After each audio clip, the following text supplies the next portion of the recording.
6 morts suspectes en moins de 3 mois, en Russie, au Royaume-Uni et en Espagne. 6 oligarques russes, tous des hommes d'affaires influents au Kremlin.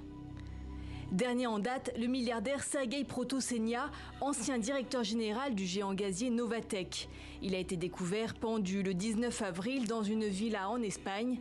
Près de lui, une hache et un couteau maculés de sang. Les corps de sa femme et sa fille, lardés de coups, sont retrouvés à l'intérieur de la propriété. Sergueï Protosenia s'est-il suicidé après avoir tué sa famille ou s'agit-il d'un triple meurtre mis en scène?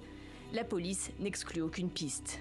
24 heures plus tôt à Moscou, Vladislav Abayev, ancien vice-président de Gazprom Bank, la branche financière du géant de l'énergie russe, est retrouvé mort lui aussi aux côtés de sa femme et sa fille, les corps criblés de balles, la porte de l'appartement fermée de l'intérieur. Chaque mort prise comme ça, c'est un fait divers. Il n'y a pas forcément à monter une théorie complotiste dès qu'on a quelqu'un qui est très riche, qui est très puissant, ou anciennement riche et très puissant, qui est mort. Mais en revanche, c'est la série qui pose question.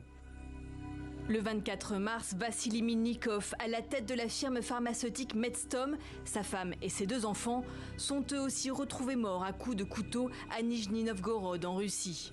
Le 28 février, Mikhail Watford, un magnat russe qui a fait fortune dans l'extraction du pétrole et du gaz, est retrouvé pendu dans son garage dans la banlieue de Londres.